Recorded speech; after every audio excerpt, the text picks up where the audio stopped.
Queridos amigos, hermanos y familiares que nos ven, sean todos bienvenidos nuevamente a este programa Poniendo la Palabra de Dios. Este es el cuarto tema sobre el pecado. Y hoy nos toca tocar el tema sobre el fin del pecado. El fin del pecado. Eh, Quiero invitarlos a que oremos. Que Dios pueda bendecir a cada uno de ustedes. Que sean bienvenidos a este último tema. Que sea el Espíritu Santo el que nos enseñe. Oremos, los invito a orar. Padre Celestial, damos honra y gloria a ti, Padre. Gracias. Este es el cuarto tema. Hemos estudiado, hemos abierto tu palabra. Ahora rogamos que sea tu Santo Espíritu nuevamente nuestro Maestro, nuestro guía. Que al abrir tu palabra tú nos muestres la verdad. Y que tu Espíritu Santo nos haga tomar decisiones para vida eterna, Señor. Gracias, Señor. Quédate con nosotros y con todos nuestros hermanos, amigos y familiares que nos ven, en el nombre de Jesús. Amén. Amén. Queridos amigos, como hemos visto, hemos tratado el tema del pecado, su origen, el origen en el cielo a través de Lucifer, hijo de la mañana, a través de que un ángel bueno, hermoso, sabio, se corrompió. El orgullo, la soberbia entró, quiso ser como Dios, quiso ser igual a Dios. Y arrastró la tercera parte de los ángeles, y no solamente la tercera parte, sino que vino a la tierra, y en la tierra indujo a nuestros padres, Adán y a Eva, para que pecaran. Y no solamente eso, el último tema estudiamos de que con el pecado entró la muerte, y con la muerte todos hemos pecado, todos somos pecadores, y que hemos sido destituidos de la gloria de Dios. Nos hacemos enemigos de Dios, y al hacernos destituidos de la gloria de Dios y enemigos de Dios, venimos a ser parte, compartimos las mismas cosas que el diablo en 1 Juan 3:8. Hay una separación, el pecado separa no porque Dios nos separa, y no porque nosotros nos escondemos de Dios y Él viene a su busca. Pero de tal manera amó Dios al mundo que ha dado su Hijo unigénito para que todo aquel que en Él cree no se pierda, mas tenga vida eterna. El Señor quiere que nosotros reconozcamos que somos pecadores. El ser humano no puede hacer nada para el pecado. Dios lo hace todo. Dios tiene la solución, y la solución es Cristo Jesús. Así que Él quiere que reconozcamos que somos pecadores, que necesitamos de Dios. Él quiere que nosotros nos arrepentamos de corazón, confesemos los pecados, hermanos, y así recibimos el perdón de los pecados y el Espíritu Santo. Y hoy vamos a tocar el fin del pecado. Miren, hermanos, el inicio del pecado es un misterio, pero el fin del pecado no. Y hoy vamos a ver que ya se sabe cuál es el fin del pecado. Es un misterio, el misterio de la iniquidad se llama. Pero empezamos. Quiero que ustedes entiendan y vean lo que dice la palabra de Dios. ¿Cómo va a terminar el pecado? ¿Será que Dios va a destruir el pecado? Y juntamente con el pecado, ¿a quién va a destruir y por qué los va a destruir? Ese es el tema de hoy, el cuarto tema.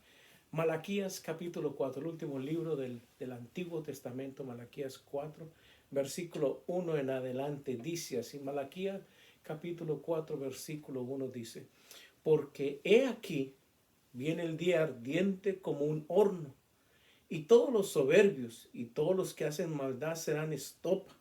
Aquel día que vendrán los abrazará, ha dicho Jehová de los ejércitos, y no les dejará ni raíz ni rama.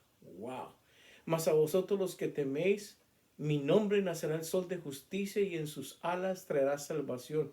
Y saldréis y saltaréis como becerros de la manada. Hollaréis a los malos, los cuales serán ceniza bajo las plantas de vuestros pies, en el día en que yo actúe, ha dicho Jehová de los ejércitos. No lo dice la iglesia adventista, lo dice es Jehová de los ejércitos. Y dice que ese día no les dejará ni raíz ni rama. Mire, hermanos, yo he aprendido algo. En el trabajo donde yo trabajo, cuando me salen plantitas, maleza que no sirve para nada, yo no las corto. Yo voy y las saco con raíz y todo para que se acabe de una vez. Y así va a ser Dios con el pecado. De raíz y rama, para que nunca más vuelva a salir el pecado. El Señor aclara contundentemente que el pecado y los que decidieron aceptar, los que no decidieron aceptar el perdón de Cristo serán destruidos. Ahora, mire, en Primera de Pedro 5:8, antes de entrar a nuestro tema, quiero que ustedes analicemos esto. Primera de Pedro 5:8 dice: sed sobrios, atentos, y velad, porque vuestro adversario el diablo anda como león rugiente, mirando a quién devorar. El diablo anda como un león rugiente, mirando a quién va a devorar. Ustedes saben que a veces cuando usted le corta a una serpiente la cabeza, usted tiene que tener cuidado, porque la cabeza, si usted la pisa o te llega a morder la cabeza a esa serpiente, aun aunque la han cortado del cuerpo, en sus dientes, en sus colmillos tiene veneno y todavía puede matar, puede envenenar. ¿Por qué? Mire, Apocalipsis capítulo 12, versículo 12, mire lo que dice, queridos hermanos y amigos. Por lo cual alegraos cielos y los que moráis en ellos. Ay de los moradores de la tierra y del mar, porque el diablo ha descendido a vosotros con gran ira, sabiendo que tiene poco tiempo. Mire, me llama la atención esto, que el diablo sí sabe que tiene poco tiempo. Y nosotros los seres humanos jugamos con nuestra salvación como si tuviéramos toda una vida, como si fuéramos a ser eternos.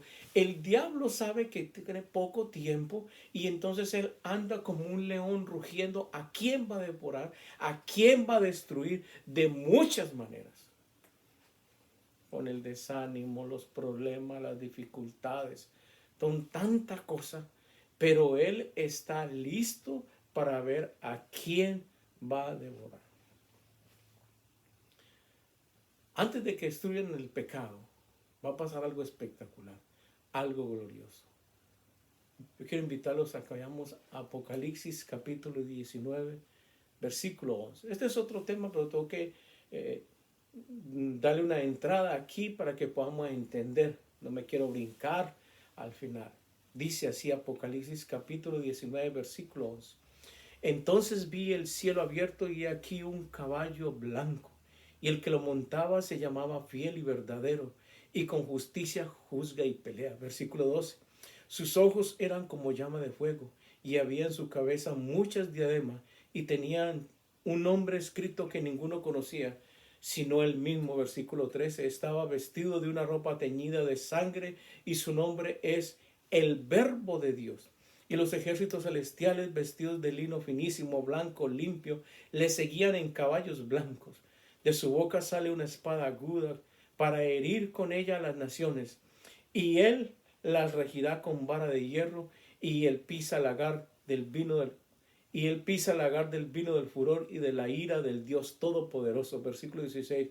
Y en su vestidura y en su muslo tiene escrito este nombre: Rey de Reyes y Señor de señores.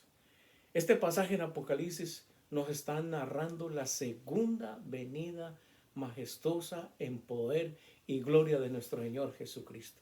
El Señor Jesucristo muy pronto, el diablo sabe que le queda poco tiempo. ¿Por qué sabe que queda poco? Porque sabe que dentro de muy poco Cristo Jesús va a venir por segunda vez, hermano. El Señor va a venir con sus millares de ángeles, aquellos ángeles que no cayeron, aquellos ángeles que le fueron fiel a Dios y a Cristo. Van a venir, y van a venir por quiénes y para qué. Primero vamos a ver para qué vienen. Mateo capítulo 16, versículo 27. Los ángeles y Jesús van a venir con un propósito. La segunda venida es un propósito, tiene un propósito. Mateo 16, versículo 27. Mire lo que dice. Porque el Hijo del Hombre vendrá en gloria de su Padre con sus ángeles, y entonces pagará a cada uno conforme a sus obras. ¿Qué quiere decir esto? Que Jesús, la segunda venida de Jesús, es para pagarle a todo el mundo conforme a sus obras. Yo espero que cuando Él venga, Él te pague bien. Mire, Eclesiastés capítulo 12, versículo 14. Mire lo que dice, mi querido familia. Eclesiastés capítulo 12, versículo 14. Porque Dios traerá toda obra a juicio, juntamente con toda cosa encubierta, sea buena o sea mala. Es que yo no creo que soy pecador, yo no soy pecador, nadie me ha visto. No, no, no. Pero Jesús viene y va a recompensar a todos conforme a sus obras, buenas o malas, aún las encubiertas. O sea que aquí nadie se va a escapar de la paga del pecado, para vida o para muerte. El Señor viene para pagar, para recompensar. Viene por aquellos que aceptaron su oferta de salvación y han vivido una vida de acuerdo a la que Él quiere. Para este acontecimiento, Cristo ya hizo un juicio investigador, mis queridos amigos. Y ha hecho un juicio investigador y por eso Él viene ya a pagar. Él no viene a primero agarrarlos y después ahogar. No, no, no, no. Él ya hizo un juicio y va a pagar a cada uno conforme a sus obras. Miren lo que dice la palabra de Dios en primera de Tesalonicenses capítulo 4, el versículo 3. Primera de Tesalonicenses versículo 4, 13. Tampoco queremos, hermanos, que ignoréis acerca de los que duermen, para que no os entristezcáis como los otros que no tienen esperanza. Versículo 14, porque si creemos que Jesús murió y resucitó, así también traerá Dios con Jesús a los que durmieron en él.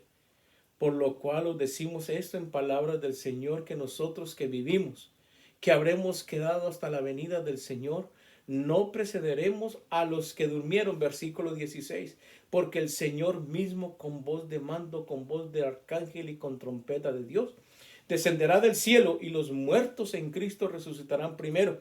Versículo 17, luego nosotros, los que vivimos, los que hayamos quedado, seremos arrebatados juntamente con ellos en las nubes para recibir al Señor en el aire, y así estaremos siempre con el Señor. Por tanto, alentados los unos a los otros con estas palabras. Querida familia, el Señor viene.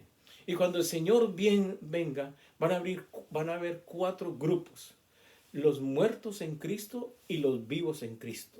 Los muertos sin Cristo y los vivos sin Cristo. Y entonces cuando Jesús venga con voz de arcángel, con trompeta, con su poder, Él va a llamar a cada uno de sus siervos que descansaron, que están en las tumbas donde se encuentren, los va a llamar y se van a levantar. Y nosotros que estamos vivos, vamos a ser levantados juntamente con ellos y nos vamos a unir ahí en el aire y vamos a ir al cielo. Vamos a ir al cielo. ¿Para qué vamos a ir al cielo? Quiero leer aquí en Apocalipsis, capítulo 20. Miren lo que la Biblia enseña, y esto es bien bonito, bien tremendo. No sabemos el origen del pecado. Sabemos el origen del pecado, pero es un misterio. Pero sí sabemos el final. Y el final empieza porque Jesús ya viene pronto. Viene por ti, viene por mí. ¿Tú estás listo, amigo? ¿Tú estás listo, mi querido hermano? Él viene a darnos la recompensa. Apocalipsis capítulo 20, versículo 1 dice: vi a un ángel que descendía del cielo con la llave del abismo y una gran cadena en la mano, y prendió al dragón, la serpiente antigua que es el diablo Satanás, y lo ató por 1000 años, y lo arrojó al abismo y lo encerró y puso su sello sobre él, para que no engañase más a las naciones hasta que fuesen cumplidos 1000 años. Y después de esto debe ser desatado por un poco de tiempo. Póngale cuidado, versículo 4. Y vi tronos, y se sentaron sobre ellos los que recibieron facultad de juzgar, y vi las almas de los decapitados por causa del testimonio de Jesús y por la palabra de Dios, los que no habían adorado a la bestia ni a su imagen, y que no recibieron la marca en sus frentes ni en sus manos, y vivieron y reinaron con Cristo 1000 años. Pero los otros muertos no volvieron a vivir hasta que se cumplieron 1000 años. Esta es la primera resurrección. Bienaventurado y santo el que tiene parte, el versículo 6, en la primera resurrección. La segunda muerte no tiene potestad sobre ellos, sobre estos, sino que serán sacerdotes de Dios y de Cristo y reinarán con 1000 años. Este pasaje es tremendo y vemos que varias cosas. Primero, el diablo, el cual comenzó el pecado, es atado por 1000 años. Fíjese, va a venir Jesús, la segunda venida de Jesús. Los que son muertos, los que están muertos sin Cristo, se van a quedar ahí en la tumba donde estén. Los que son vivos sin Cristo, al verlo, al aparecerlo, van a morir.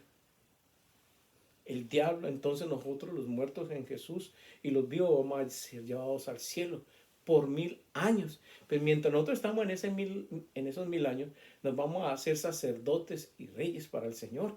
Y vamos a sentarnos en tronos, queridos amigos. Pero mientras nosotros estamos haciendo eso, el diablo está confiscado aquí. Le hicieron una cárcel bien grande, 1000 años, la primera condena que va a pagar el diablo. Solito, no va a tener a nadie quien molestar, porque todo el mundo está muerto. Todos los que se perdieron están muertos. Los ángeles también Dios los amarró. No tiene a nadie. 1000 años para que piense y recapacite todo lo mal que hice. Mientras nosotros, por la gracia de Dios, vamos a estar juzgando. ¿Qué haremos en esos 1000 años? Primera de Corintios, versículo 6. ¿Qué vamos a hacer? 1000 años en el cielo, ¿qué vamos a hacer? Dice, ¿osa alguno de vosotros cuando tiene algo contra otro ir a juicio delante de los injustos y no delante de los santos? Versículo 2. ¿O no sabéis que los santos han de juzgar al mundo? Y si el mundo ha de ser juzgado por vosotros, ¿sois indignos de juzgar cosas muy pequeñas? Pregunta, versículo 3. ¿O no sabéis que hemos de juzgar a los ángeles, cuanto más las cosas de esta vida? Una de las tareas que haremos en los 1000 años, mientras estemos con Jesús, es juzgar a los impíos, los que no resucitaron cuando Cristo vino, y a los vivos que murieron en su segunda venida. La idea es ver que Dios es justo y reivindicar el nombre de Dios. Vamos a explicarlo de esta manera, hermanos. Muchos nos vamos a hacer muchas preguntas en el cielo. Imaginen ustedes, Dios no quiera, pero ¿y el hermano Ruge que nos predicó sobre el pecado? Van a juzgar el caso mío, ¿por qué no estoy en el cielo? O de otra persona. En el cielo nos vamos a llevar muchas sorpresas. Quiero leer, hay una escritora, me gustan los libros de ella, Elena G. White, y yo quiero que cuando tenga tiempo ustedes se acerquen a la iglesia más cercana, adventista, o a su amigo, a su dígale, regáleme un conflicto de los siglos y permítemelo, ayúdemelo a leer. Y en el capítulo que se llama el fin del conflicto, vamos a leerla. Dice, después vi tronos en los cuales estaba sentado Jesús y los redimidos. Los santos reinaban como reyes y sacerdotes de Dios. En unión con los suyos juzgaba a Cristo a los impíos muertos, fíjense, comparando sus acciones con el libro del estatuto, la palabra de Dios y fallando cada caso según lo hecho con el cuerpo. Después se sentenciaba a los impíos a pena que debían sufrir de acuerdo con sus obras y quedaba escrita frente a sus nombres en el libro de la muerte. También Satanás y sus ángeles fueron juzgados por Jesús y los santos. El castigo de Satanás había de ser mucho más terrible que el de aquellos a quienes engañó. Su sufrimiento había de ser incomparablemente mayor. Después de perecer todos los que fueron engañados por él, Satanás iba a continuar viviendo para sufrir mucho más tiempo que ellos. Eso se encuentra, esto se encuentra en Primeros Escritos en la página 290 y 291. Así que en esos 1000 años nosotros con Jesús vamos a juzgar a los muertos, a los que se perdieron y aún a los ángeles. Imagínense, porque vienen muchas preguntas. Miren lo que dice Apocalipsis 21:8. Apocalipsis 21:8. Pero los cobardes e incrédulos, los abominables y homicidas, los fornicarios y hechiceros, los idólatros y todos los mentirosos tendrán su parte en el lago que arde con fuego y azufre, que es la muerte segunda. Aquí lo que estamos leyendo conforma a las cuales ellos, estas formas que dice abominables, homicidios, fornicación, hechiceros, mentiras, todo esto hace parte del decálogo, de los 10 mandamientos, de esa ley que el diablo dijo que ¿qué? Que no había que guardarla, o que eso era una mentira, que era injusta. En otras palabras, el que pecado es transgresión de la ley. Ahí está en primera de Juan capítulo 3 versículo 4. Aquel que transgrede la ley comete pecado, porque la transgresión de la ley es pecado. Entonces todos los que transgredieron la ley con conciencia, todos aquellos que le hicieron caso, escucharon la voz del diablo diciendo, eso es pura mentira, ahí entran. Ya han sido juzgados. Vamos por 1000 años, vamos a juzgar todos los casos. Y quiero explicar aquí algo, miren. Cuando Jesús venga, los muertos en Cristo van a resucitar. Esa es la primera resurrección. Cuando Jesús descienda nuevamente, digamos así que la tercera vez, los muertos sin Cristo y los que murieron vivos sin Cristo van a resucitar. Esa es la resurrección segunda. Pero ellos van para muerte eterna. Los primeros resucitaron para vida eterna.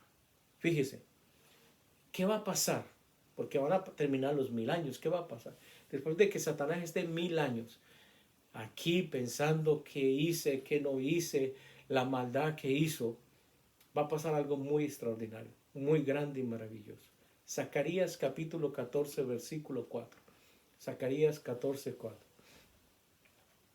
Y se afirmarán sus pies en aquel día sobre el monte de las olivas, que está enfrente de Jerusalén al oriente, y el monte de los olivos se partirá por el medio, hacia el oriente y hacia el occidente, haciendo un valle muy grande, y la mitad del monte se apartará hacia el norte y la otra mitad hacia el sur.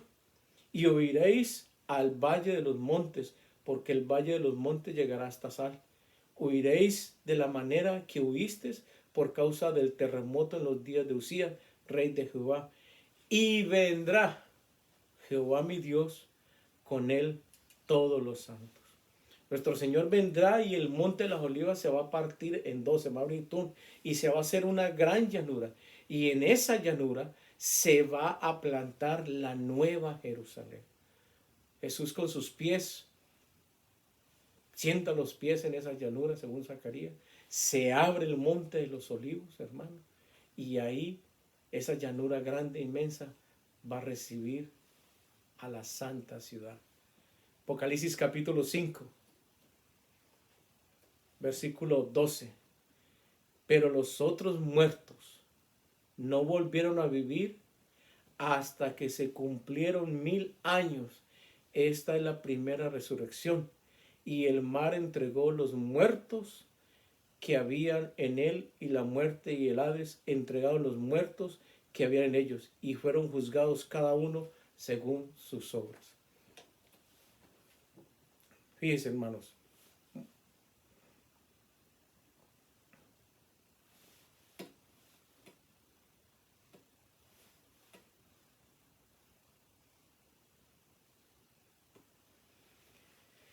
Así que para los impíos que estaban muertos, esta va a ser la primera resurrección. Esta va a ser la primera resurrección.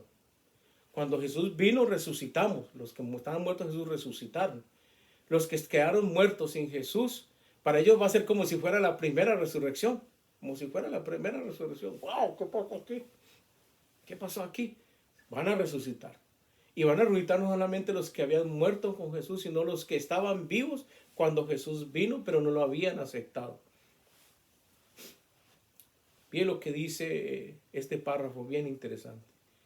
Entre aquella inmensa muchedumbre se cuentan numerosos representantes de la raza longeva que existía antes del diluvio, hombres de estatura elevada y de capacidad intelectual gigantesca, que habiendo decidido el dominio de los ángeles caídos, consagraron toda su habilidad y todos sus conocimientos a la exaltación de sí mismos. Hombres cuyas obras artísticas maravillosas hicieron que el mundo idolatrase su genio, pero cuya crueldad y malos ardides mancillaron la tierra y borraron la imagen de Dios. De suerte que el Creador los hubo de traer de la superficie de la tierra. Allí hay reyes, generales, conquistadores que conquistaron naciones, hombres valientes que nunca perdieron una batalla, guerreros soberbios y ambiciosos cuya venida hacía temblar reinos. La muerte no los cambió. Al salir de la tumba, reasumen el curso de sus pensamientos en el punto mismo en que lo dejaron. Se levantan, animados por el mismo deseo de conquista que los dominaba cuando cayeron. Esto se encuentra en el conflicto de los siglos en la página 644. O sea que esta gente, de la misma manera, con el mismo deseo que murieron así, con ganas de poder, de ser reyes, generales, de matar, así serán levantados, lo dice aquí el conflicto de los siglos. Al abrirse, hermanos, cuando Jesús sienta los pies y se abre la llanura, al abrirse ahí después de eso, va a venir a descender la santa ciudad, resucitan ellos. Entonces mire lo que dice aquí Apocalipsis 27. Cuando los 1000 años se cumplan, Satanás, Apocalipsis 27, cuando los 1000 años se cumplan, Satanás será suelto de su prisión y saldrá a engañar a las naciones que están en los 4 ángulos de la tierra, Gog y Magog, a fin de reunirlos para la batalla, el número de los cuales es como la arena del mar.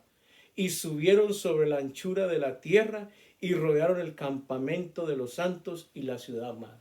Así que Jesús pone los pies, se rompe se hace una llanura en el monte de los olivos, desciende a la ciudad y resucitan después de 1000 años. El diablo es soltado, ya tiene a quien engañar, porque han resucitado, la primera resurrección para los que se perdieron. Están ahí y acaban de decir, gente desde Adán hasta el último, cuando estuvo nuestro Señor Jesucristo, cuando vino Jesús. Ahora, Jesús ordena que se cierren las puertas. Ustedes dirán, hermano, ¿usted dónde saca todo esto? Un libro, muy interesante, El conflicto de los siglos. Yo le invito a que lo lea. Jesús cierra las puertas, da la orden que se cierren las puertas. Y mire, quiero leerlo para que no sean mis palabras. Dice, entonces Cristo reaparece a la vista de sus enemigos, muy por encima de la ciudad sobre un fundamento de oro bruñido. Hay un trono alto y encumbrado. En el trono está sentado el Hijo de Dios y en torno suyo están los súbditos de su reino. Ningún lenguaje, ninguna pluma puede expresar ni describir el poder, la majestad de Cristo. La gloria del Padre eterno envuelve a su Hijo.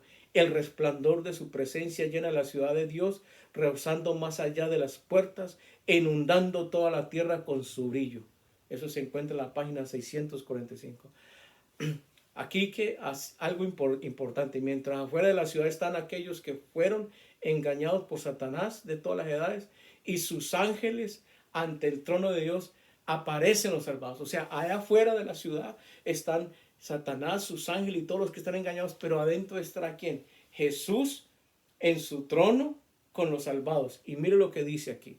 Inmediatamente al trono se encuentran los que fueron alguna vez celosos en la causa de Satanás, pero que cual tizones arrancados del fuego siguieron luego su Salvador con profunda e intensa devoción.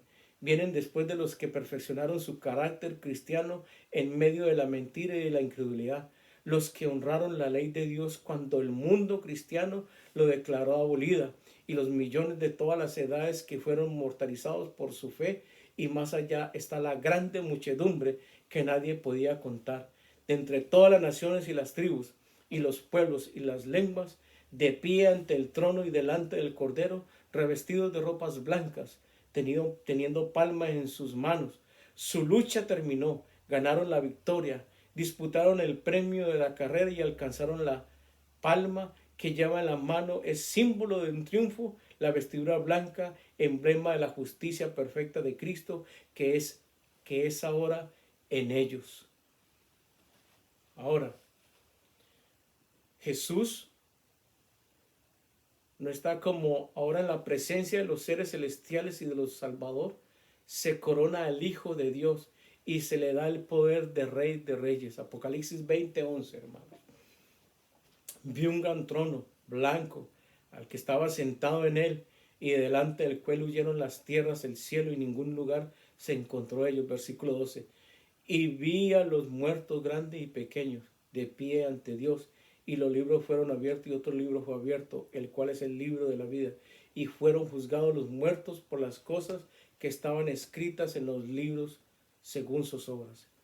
Ven una escena tremenda. Fíjense, hermano. Apenas se abren los registros y la mirada de Jesús se dirige hacia los impíos, estos vuelven conscientes en todos sus pecados. Jesús, después de que es coronado, los impíos tienen que mirar por qué fue que no entraron a la santa ciudad. Y entonces, en una forma panorámica, miren lo que se les muestra, hermanos. Apenas se abren los registros y las miradas de Jesús se dirigen hacia los impíos, estos se vuelven conscientes de todos los pecados que cometieron. Quiero leer esto bien despacio porque es muy importante.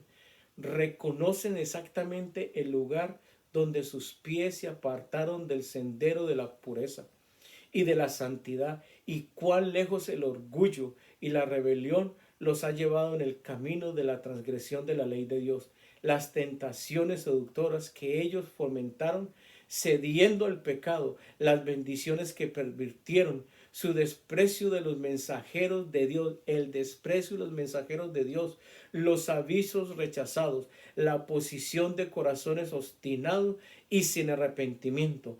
Todo esto sale a relucir como si estuviesen escritos con letras de fuego. Por encima del trono se destaca la cruz, y como en vista panorámica aparecen las escenas de la tentación, la caída de Adán y las fases sucesivas del gran plan de redención. El humilde nacimiento de Salvador, su juventud pasado en la sencillez y en la obediencia, su bautismo en el Jordán, el ayuno y la tentación en el desierto, su ministerio público, todo, hermanos, es revelado. Dios narra todo lo que ha sucedido desde Adán de Adán y Eva hasta el final, pasando por todo el nacimiento de Jesús, toda la vida de Cristo Jesús. El nombre de Dios ahorita queda reivindicado. Y al estar reivindicado, entonces mire lo que pasa.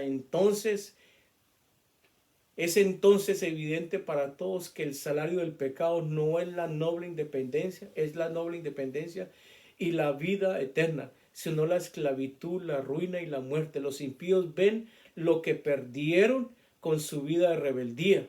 Despreciaron el maravilloso don de eterna gloria cuando le fue ofrecido, pero cuán deseable no les parece ahora. Todo eso, exclama el alma perdida, yo habría podido poseerlo, pero prefirieron rechazarlo.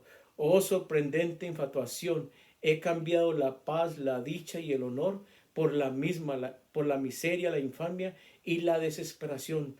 Todos ven que su exclusión del cielo es justa. Por sus vidas declaran, no queremos que este Jesús reine sobre nosotros. Como fuera de sí, los impíos han contemplado la coronación del Hijo de Dios. Ven en las manos, en las tablas de la ley divina, los estatutos que ellos despreciaron y transgredieron. Son testigos de la explosión de admiración, arrobamiento y adoración de los redimidos, y cuando las ondas de las melodías inundan a las multitudes. Los vituperios procuró lanzar contra Jehová recaen enteramente sobre él, y ahora Satanás se inclina y reconoce la injusticia de su sentencia. Conflicto de los siglos 650. El universo entero contempla el gran sacrificio hecho por el Padre y el Hijo en beneficio del hombre. Ha llegado la hora en que Cristo ocupa el puesto a quien tiene derecho y es exaltado en los principados, potestades y sobre todo nombre que se nombra, a fin de alcanzar el gozo que le fuera propuesto, el de llevar a muchos hijos a la gloria. Sufrió la cruz y menospreció la vergüenza. Hermanos, en este instante después de que ellos ven panorámicamente cómo fueron exterminados, todo el mundo se arrodilla y dice, justos y verdaderos son tus juicios.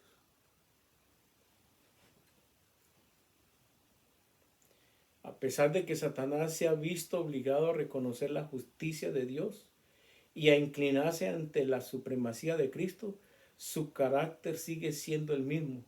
El espíritu de rebelión, cual poderoso torrente, vuelve a estallar.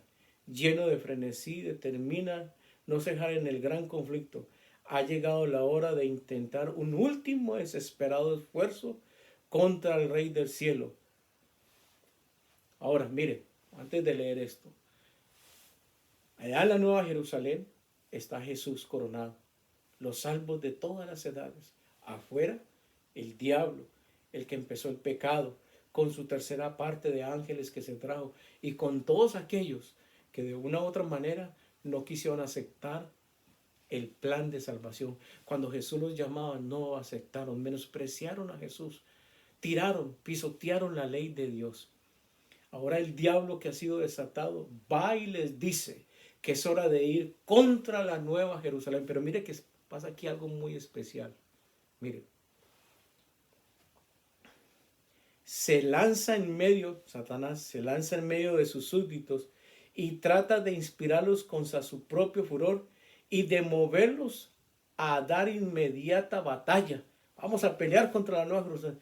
Pero entre todos los innumerables millones a quienes indujo engañosamente a la rebelión, no hay ahora ninguno que reconozca supremacía. Su poder ha concluido.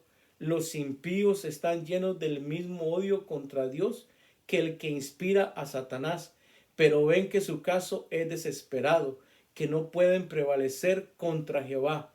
Se enardecen contra Satanás y contra los que fueron sus agentes para engañar, y con furia demoníaca se vuelven contra ellos, dice el Señor, por cuanto has puesto, fíjese lo que dice en Ezequiel, por cuanto has puesto tu corazón como corazón de Dios. Por tanto, he aquí que voy a traer contra ti extraños, los terribles de las naciones, y ellos desenvainarán sus espadas contra tu hermosura, sabiduría, y profanarán tu esplendor. Al hoyo te harán descender. Te echo de la tierra, te pongo delante de ellos para que te miren. Te torno en cenizas sobre la tierra ante los ojos de todos los que te ven. Serás ruina y no existirá más para siempre. Y este es el final, hermanos. Hoy el tema es un poco largo, pero quiero dejarlo clarito. Porque toda batalla de quien pelea es con estruendo y con revolcamiento de vestidura en sangre. Mas esto será para quema y Pablo de fuego, porque Jehová está airado sobre todas las gentes e irritado sobre todo el ejército de ellas. Destruirálas y entregarálas al matadero.